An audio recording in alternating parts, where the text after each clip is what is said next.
আপনারা কি হল ছাড়বেন নাকি? আমরা ছাড়বো, কখনোই ছাড়বো না। আমাদেরকে মেরে তারপরে যে কোনো সিদ্ধান্ত বাস্তবায়ন করতে হবে। We are open to kill. আমাদের এখন মেরে ফেলবে। তাহলে এই নরপিশাচ, তুই আমার সন্তানদের বুকে কেন গুলি করলি?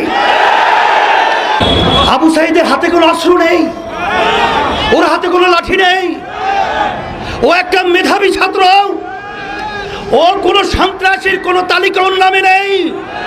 সেখানে ঠান্ডা মাথায় ওর বুকের ভিতরে একটা নয় কয়েকটা গুলি করে পাখির মতো লুকিয়ে ফেলে হয়েছে। আর সেটা আমরা বসে বসে দেখবো, আর সেটা আমরা সহ্য করব? এটা হতে পারে না, হতে দেওয়া যায় না। এর প্রতিবাদে রাস্তায় নামতে হবে।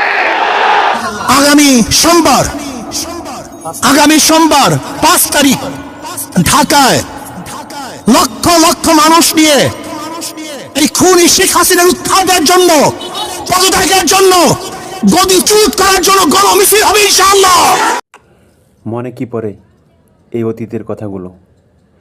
নাহিদ, সার্জিস, আসিফ, হাসনাত, চরমনাই পীর সাহেব, এদের সমালোচনা করা যায়, এদের মতো সময়ের সাহসী সৈনিক হওয়া যায় না। গুলির সামনে বুক পেতে দিতে, আত্মত্যাগ করতে, মরণের ভয়কে জয় করতে সবাই পারে না। যারা প্রকৃত জ্ঞানী, যারা দেশকে ভালোবাসে, যারা দলের দালালি করে না, সেসব মানুষগুলো এই সাহসী সন্তানদের আত্মত্যাগ কখনো ভুলতে পারে না। তুমি কিভাবে এদের সমালোচনা করো, যাদের রক্তে, যাদের আত্মত্যাগের মাধ্যমে আজ তুমি বুক ফুলিয়ে হাঁটতেছ, চাঁদাবাজি করতেছ, সন্ত্রাসী করতেছ, আবার তাদের কি তুমি অপমানিত করো, তাদের কি লাঞ্ছিত করো?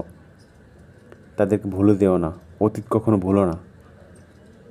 আজ বাংলাদেশ স্বৈরাচার মুক্ত, কিন্তু নূতন কোনো স্বৈরাচারের জন্ম দিও না।